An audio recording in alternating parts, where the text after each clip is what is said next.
Hello, कैसे हैं आप सब। आज संडे है और लर्न इंग्लिश विदाउट रूल्स के weekly special session comment box में एक बार फिर से आप सबका स्वागत है।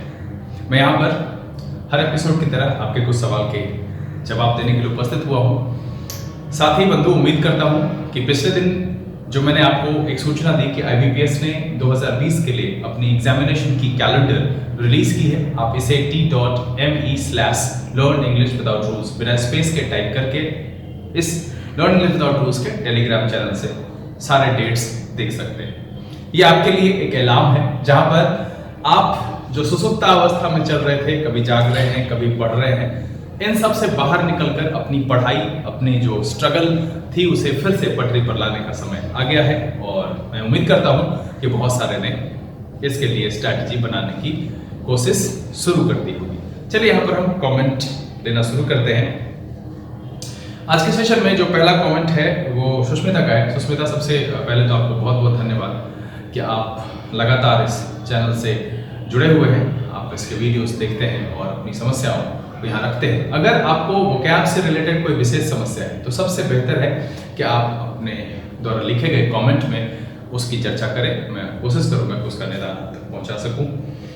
उसके बाद सभी ने फेसबुक लाइव आने की बात मैंने कही थी उस कमेंट बॉक्स के सेशन में, नहीं आ पाया, अफरा तफरी, थोड़ी तबीयत खराब भी थी उस बीच में। और अभी तो खैर ऑनलाइन की कोशिशें जारी हो चुकी है, इसलिए भी क्योंकि अलाउ कर दिया गया है, स्टूडियो तक आ सकते हैं, पढ़ाई के जो वीडियोस हैं आप वो रिकॉर्ड कर सकते हैं। तो इसके लिए मैं अभी स्टूडियो से ही आपके लिए वीडियो शूट कर रहा हूँ। अगला जो कमेंट है वो भुवनेश्वर शर्मा ने लिखा है कि सर वर्ब करवा दो। भुवनेश्वर, मैं आपसे ये बात कहूँगा कि वर्ब के सफिशिएंट जितना कि टाइम एंड टेंस के लिए ज़रूरी है और एक बिगनर के लिए उतना मैंने करवाया है। अब चूंकि मैं स्टूडियो से शूट कर रहा हूँ तो बहुत जल्द उम्मीद करता हूँ कल मेरा कैमरा आ जाएगा, तो उसके बाद हम बोर्ड पर जब आएंगे तो कोर्स को जब आगे ले जाएंगे तो फिर वो वर्ब कराएंगे। ऐसे आप स्पेसिफाइड कर सकते हैं कि किस वर्ब में आपको परेशानी है, मैं उसको जरूर बताऊंगा। पूनम ने यहाँ पर लिखा है एनोनिमस कैसे यूज करेंगे। एनोनिमस एक वर्ड है और इसको मैंने बताया भी था ओनिम में, नाम से, जिसका नाम गुमनाम हो, बेनाम हो, अनाम हो, उसके लिए हम एनोनिमस शब्द का प्रयोग करते हैं। उसके बाद अनामिका ने लिखा है कि सर सॉलिट्यूड एंड लोनलीनेस क्या दोनों सेम है। जी नहीं अनामिका, सॉलिट्यूड और लोनलीनेस दोनों में अंतर है। आप इतना समझिए कि सॉलिट्यूड पॉजिटिव है, लोनलीनेस नेगेटिव है। लोनलीनेस का मतलब होता है कि कुछ मिस कर रहे हो, कुछ परेशानी है, आप भीड़ में भी लोनली फील कर सकते हो। बट सॉलिट्यूड जो है वो खुद से एक पॉजिटिवली अपनाया गया जो है एकांत है, जिसमें आप कुछ एक्सप्लोर करना चाहते हैं और जो आपके सोचने के लिए या कुछ करने के लिए बेहतर होता है, तो उसके लिए वैसी स्थिति में पॉजिटिव सेंस में हम सॉलिट्यूड का इस्तेमाल करते हैं, लोनलीनेस इज नेगेटिव। फिर उसके बाद है रेनू, आपको बहुत बहुत धन्यवाद। सेजान, आपको बहुत बहुत धन्यवाद। फिर जो है पूनम ने लिखा है क्लैरियन कॉल का मतलब क्या होता है। क्लैरियन कॉल का मतलब होता है आवाहन। आवाहन मतलब होता है कि एकदम डायरेक्टली, लाउडली किसी चीज को करने के लिए, जो किया जाना चाहिए उसके लिए जब हम किसी को आवाज लगाते हैं, कहते हैं, तो उसे हम कहते हैं आवाहन करना। और आवाहन करने का मतलब होता है क्लैरियन कॉल, आप इंग्लिश में इस्तेमाल करते हैं। अनामिका ने लिखा है कि सर प्रॉस एंड कॉन्स को दोबारा दूसरे एग्जाम्पल से। प्रॉस एंड कॉन्स को सीधा आप समझ सकते हैं कि पॉजिटिव एंड नेगेटिव क्वालिटीज या बेनिफिट या लॉस से आप ले सकते हैं। जैसे आप कह सकते हैं can you explain the pros and cons of this mobile, can you explain the pros and cons of this mobile. उसके बाद देखिए कि जो अगला कमेंट है उन्होंने, अनामिका ने लिखा है कि सर फनी डडी का क्या मतलब है। फनी डडी का मतलब होता है ऐसा इंसान जो ओल्ड फैशन हो और ओपिनियन भी उसके वैसे ही हो, पुराने जमाने वाले, तो ऐसे लोगों के लिए हम इस्तेमाल करते हैं फनी डडी। फिर इन्होंने दूसरा लिखा है कि flies off at tangent. Flies off at tangent एक इडियम्स एंड फ्रेजेस है, और जैसा कि आपको अनामिका पता है कि मैं किसी भी इडियम्स एंड फ्रेजेस को कमेंट बॉक्स में अभी तक जो रिक्वेस्ट स्टूडेंट्स ने लगाए हैं मैं उसे इसलिए नहीं रखता हूं क्योंकि मैं यहाँ ठीक ढंग से एक्सप्लेन नहीं कर पाऊंगा, और करूंगा तो कमेंट बॉक्स का सेशन बोरिंग तथा लंबा हो जाएगा। अगले एपिसोड में जब ये आएगा, पिछले अगले दिन की तो शूट हो चुकी है, उसके अगले दिन में इसे मैं जरूर शामिल करूंगा, आप इसे देखिए। फिर उसके बाद है शिवम ने लिखा है कि चेंज हैज कम। हाँ शिवम, उस समय में जब मैं रूट वर्ड के एपिसोड डालता था तो वो पुराने एपिसोड थे, लेकिन हाँ ओब्वियसली अभी जब मैं शूट कर रहा हूँ चेंज आ चुका है।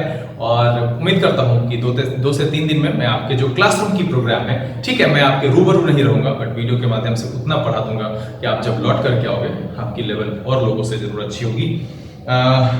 अनामिका ने कहा कि सर क्या इडियम्स एंड फ्रेजेस के एपिसोड नहीं आएंगे? बिल्कुल आएंगे, बिल्कुल नहीं रुकेगा ये एपिसोड। साथ में जो है वन वर्ड सब्स्टिट्यूशन के लिए मैंने ओपिनियन मांगे हैं, बहुत सारा पॉजिटिव ओपिनियन आया है। उसके बाद देखिए कि यहाँ पर है कि फेसबुक लाइव के लिए बार बार कहा गया है, देखता हूँ फेसबुक से। यूट्यूब चैनल ने भी मुझे लाइव आने के लिए जो है ऑलरेडी मेल दिया है, वो वेरीफाइड हो चुका है, तो हो सकता है कि मैं वहाँ से भी आपके लिए लाइव आऊँ। शिवम ने लिखा है कि लाइक क्यों नहीं करते हैं, क्या मिलता है? खैर मैं यहाँ पर लाइक की बात नहीं कहूंगा, मैं अपने सब्सक्राइबर्स से बस इतना रिक्वेस्ट करता हूँ कि आप लोग इसे ज्यादा से ज्यादा शेयर करिए। और क्या करते हैं आप? आपका एवरेज व्यू टाइम 3 से 4 मिनट होता है, चाहे मेरी वीडियो 10 मिनट की हो, 20 मिनट की हो, 25 मिनट की हो। आखिर कैसे देखते हैं आप एपिसोड को? कैसे आप इससे लाभ उठाना चाहते हैं? मैं समझता हूँ कि मैं आपको एंटरटेनमेंट नहीं दे रहा हूँ, एंटरटेन नहीं करता हूँ। मैंने पहले से भी कहा है कि पढ़ना बोरिंग काम है, बट ये करना तो पड़ेगा बॉस। दुनिया में जीना है तो ये एक अच्छा साधन है जहां पर आप अपने आप को उस तरीके से हुनरमंद हो जाइए कि आप किसी भी परिस्थिति में अपने आप को खड़े रख सकिए और अपनी सारी जिम्मेदारी का निर्वहन कर सकिए। इसके लिए बहुत जरूरी है कि आप चीजों का अध्ययन, सीखने की जो प्रक्रिया है उसको जारी रखें। दैट्स व्हाई मैं आप सबसे अपील करता हूं कि जब भी वीडियो देखते हैं शुरू से अंत तक देखिए, मेन पॉइंट्स को नोट डाउन करिए, समय आने पर रिव्यू करिए। अगर आपके पास सवाल आता है तो मुझे कमेंट जरूर करिए, मैं उसका जवाब जरूर दूंगा आपको। फिर उसके बाद सिजान ने लिखा है सर पर idioms and phrases, sorry Cézanne ये रूट वर्ड है और इसमें जो है आपको चौंकने की जरूरत नहीं है। स्पिरिट, फिर सिजान ने दूसरा सवाल लिखा है कि सर स्पिरिट का मतलब आत्मा होता है। बिल्कुल, एक शब्द के कई मीनिंग होते हैं, जैसे प्ले का मतलब खेलना होता है, प्ले का मतलब नाटक होता है, इस संदर्भ के हिसाब से यूज होता है। तो स्पिरिट का मतलब जो है उमंग, जोश और उत्साह से भी होता है, आप उस सेंस में भी इसका इस्तेमाल कर सकते हैं। उसके बाद जो अगला कॉमेंट है वो अनामिका ने लिखा है कि सर बहुत छोटा है फोन। बिल्कुल अनामिका, मोट एपिसोड जो रूट का था उसमें एक्चुअली फोन बहुत छोटा था। आगे दिन से ध्यान रखूंगा कि अब जब मैं लिखता हूँ बोर्ड पर, जब मैं आऊंगा बोर्ड के सेशंस लेकर के, तो वैसा रहेगा क्या कंफर्टेबली उसको देख सकें। उसके बाद निखिल, आपको बहुत बहुत धन्यवाद। शिवम ने भी लिखा है कि जो है वन वर्ड सब्स्टिट्यूशन लेकर के आना चाहिए। बिल्कुल मैं लेकर के आऊंगा। यहाँ पर जो है शशि ने लिखा है कि प्ले टू द गैलरी को दोबारा दूसरे तरीके से बता दीजिए सर जी। देखिए, गैलरी का मतलब होता है सुसज्जित तरीका और प्ले का मतलब होता है एक्ट करना। मतलब किसी भी चीज को सुसज्जित तरीके से एक्ट करना।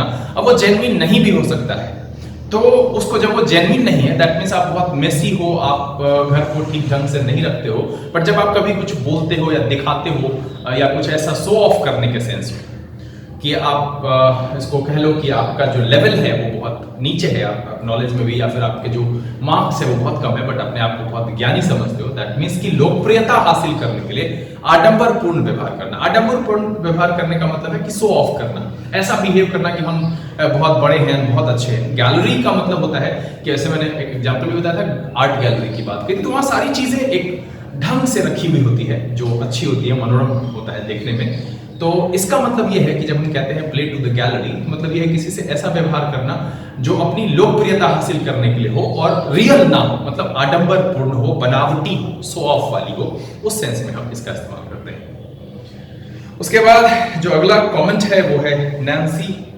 अग्रवाल का, one word substitution is important from our examination point of view, so please proceed. Nancy, सबसे पहले तो आपको बहुत बहुत धन्यवाद कि आप यहाँ पर इस चैनल पर अपलोड किए गए एपिसोड देखते हैं, इससे लाभान्वित होते हैं। बिल्कुल, वन वर्ड सब्स्टिट्यूशन के एपिसोड के लिए बहुत सारे लोगों ने यहाँ पर पॉजिटिव कमेंट दिया है, जिसमें अनामिका ने कहा है, राहुल, पूनम, सिजान, इन सब ने इसके लिए रिक्वेस्ट लगाया है। बहुत जल्द मैं कोशिश करूंगा कि ऐसे तरीके से लेकर आऊं जो आपको याद रहे। और वन वर्ड सब्स्टिट्यूशन एक्चुअली वो वोकैब ही है एक तरह का, और बैंक वाले भी यहाँ सोच करके परेशानी होते हैं सर एसएससी की तरफ ज्यादा ध्यान दे रहे हैं। नहीं, वन वर्ड सब्स्टिट्यूशन एसएससी के हिसाब से भले ही वो वन वर्ड सब्स्टिट्यूशन हो, पर नॉर्मली अगर देखें तो वो वोकैब है, वर्ड है जो आपको जानना जरूरी है। किसी भी जगह आपके पैसेज में, आपके क्वेश्चन में वो हो सकता है। दैट्स व्हाई मैं बहुत जल्द जब इसे आऊंगा लेकर, तो वहां पर इडियम्स एंड फ्रेजेस के एपिसोड के साथ वो उसकी संख्या घट जाएगी, 3 और 3, 3 2 2 3 ऐसे करके आएगा। बाकी उम्मीद करता हूं कि अभी जितने भी लोगों ने सवाल रखे उसके जवाब संतोषप्रद रहे, आपको ये पसंद आया। और अगर फिर भी मन में कोई दुविधा है दोबारा कमेंट करिए, हम बिल्कुल फिर से भरसक कोशिश करेंगे कि उस समस्या का निदान आप तक पहुंचाएं। बाकी घर में रहिए, स्वस्थ रहिए, अपना अपने परिवारजनों का ख्याल रखिए। साथ ही आज लॉकडाउन 3.0 का आखिरी दिन है, लेकिन नए निर्देश आने तक कोई भी ऐसी हरकत ना करिए कि आपको खामियाजा भुगतना पड़े, आपको ही नहीं आपके परिवार और समाज को। इसलिए घर में रहिए और जैसे दिशा निर्देश आती है उसी के हिसाब से एक्ट करेंगे। फिलहाल पढ़ते रहिए, क्योंकि चैलेंज वाली खिड़की खोल दी गई है और जो तैयार है, जो पढ़ेंगे वही जीतेंगे। स्वस्थ रहिए, मस्त रहिए। अगले एपिसोड में मिलते हैं। Thank you, God bless you.